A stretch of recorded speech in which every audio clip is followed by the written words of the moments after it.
नमस्कार दोस्तों, ये सच्ची घटना उत्तर प्रदेश के जिला संत कबीर नगर की एक कहानी है। एक मजदूर परिवार की ये सच्ची कहानी, जिसे सुनने के बाद आज आप बहुत कुछ सोच सकते हो मेरे दोस्तों। प्रवीण कुमार, जिनकी उम्र महज 27 से 28 साल होती है और इनके बचपन में ही माता पिता के गुजर जाने की वजह से घर की पूरी जिम्मेदारी, पूरा भार इन्हीं के ऊपर होता है। प्रवीण कुमार का एक छोटा भाई होता है जिसकी उम्र 19 से 20 साल की होती है। इसका भी परवरिश करना प्रवीण कुमार के भी हाथ में था और धीरे धीरे करके कुछ रिश्तेदार, कुछ और भी लोगों का ये कहना था कि प्रवीण अब तुम शादी कर लो, क्योंकि अब घर में कोई खिलाने पिलाने वाला, घर का काम काज देखने वाला भी चाहिए। भाई तुमको सब कुछ करना पड़ता है, सुबह में उठते हो, खाना बनाते हो, उसके बाद चले जाते हो मजदूरी करने, मजदूरी करके रात में फिर आते हो, उसके बाद दोनों भाई मिलकर खाना बनाते हो, तो ये कब तक चलेगा। तो इससे अच्छा ये है कि तुम शादी कर लो। प्रवीण को भी समझ में आया कि काफी सारे लोग जो रिश्तेदार कह रहे हैं बात तो सही है, कर लेना चाहिए मुझे। प्रवीण ने रिश्तेदारों की बात मान ली और कहा ठीक है, कोई अच्छी सी लड़की देखकर मेरी शादी करवा दो। प्रवीण की शादी करवा देते हैं रिश्तेदार मिलजुल करके। प्रवीण के पास ज्यादा खेत नहीं होता, 3-4 बीघे जमीन होती है, उन्हीं जमीन से पालन पोषण होता है और थोड़े पैसे की जब आवश्यकता होती थी तो प्रवीण नजदीकी बाजार में मेहनत मजदूरी कर लेता था, उसी से घर का पूरा पालन पोषण चलता था। प्रवीण का जो छोटा भाई था ये भी काफी ज्यादा मेहनती था, घर का काम काज जो था यही सब संभालता था। अब ये होता है जब प्रवीण की बीवी आ जाती है, तब प्रवीण का जो छोटा भाई होता है और उसकी बीवी सारा दिन ये घर पे ही रहते हैं।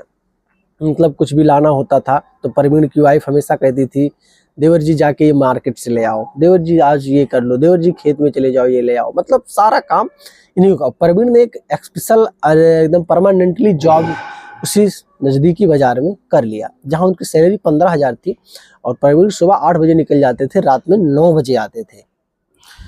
ठीक ठाक सब कुछ चल रहा था, समय गुजरता गया, तकरीबन 4-5 साल इसी तरीके से गुजर गए। इधर प्रवीण की भी उम्र 32-33 साल के अप्रॉक्स हो गई, यहाँ प्रवीण के छोटे भाई की भी उम्र 24-25 साल के अप्रॉक्स हो गई। अब कुछ लोगों का ये कहना था कि प्रवीण अब तुम अपने छोटे भाई की भी शादी कर लो, इसको भी अब कमाने खाने का मौका दो, कुछ जिम्मेदारियां आ जाएंगी इसके ऊपर, शादी कर लेगा तो घर गृहस्थी समझने लगेगा, इधर उधर घूमता है, सारा दिन घर पे रहता है। प्रवीण ने कहा भाई मैं क्या कर सकता हूँ, कुछ काम धाम कर ले तो फिर इसकी शादी किया जाए, ऐसे तो कोई मतलब नहीं है। ठीक ये होता है कि भाई प्रवीण के काफी ज्यादा कहने के बावजूद, प्रवीण के काफी ज्यादा मनाने के बावजूद छोटा भाई ये कहा कि भैया मेरी शादी मत करो, मैं शादी करने के लिए तैयार नहीं हूँ, मैं भी कुछ करना चाहता हूँ, छोटी मोटी जॉब करना चाहता हूँ। अब ये होता है कि प्रवीण जो होता है रिश्तेदारों से कहता है कि भाई वो कुछ करना चाहता है, कहीं उसका जॉब छोटा मोटा लगवा दो 10-5 हज़ार का, तब वो करे ऐसा। शादी करने के बाद परेशानियां बढ़ जाती हैं, समस्याएं बढ़ जाती हैं, घर में बीवी आएंगी, इसी तरीके से तो भाई परेशानियां तो बढ़ेंगी ही। रिश्तेदारों ने कहा ठीक है, कुछ ना कुछ किया जाता है। अंततः कुछ लोगों ने मिल करके प्रवीण के छोटे भाई की भी नौकरी छोटे से बाजार में लगवा दिया। 8,000 की नौकरी वो करने लगा, धीरे धीरे करके उसी नौकरी से उसका सब कुछ चलने लगा। अब लोगों का ये कहना था कि भाई अब इसको शादी कर लेना चाहिए, लेकिन धीरे धीरे करके 2-4-6 बार जब लोग आने जाने शुरू हो गए लड़की वाले, तब इसको लग गया जब प्रवीण के छोटे भाई को कि मेरी शादी जब होकर ही रहेगी, तो इसने फाइनली खुलासा कर दिया और इसने सीधा कहा कि मैं शादी नहीं करूंगा, मुझे अपने भौजाई से ही प्यार है, मैं इन्हीं के साथ रहना चाहता हूँ। भाई समाज में काफी ज्यादा चर्चित होने लगा, भौजाई भी कहने लगी हाँ मुझे भी, मैं भी इनके साथ रहना चाहती हूँ।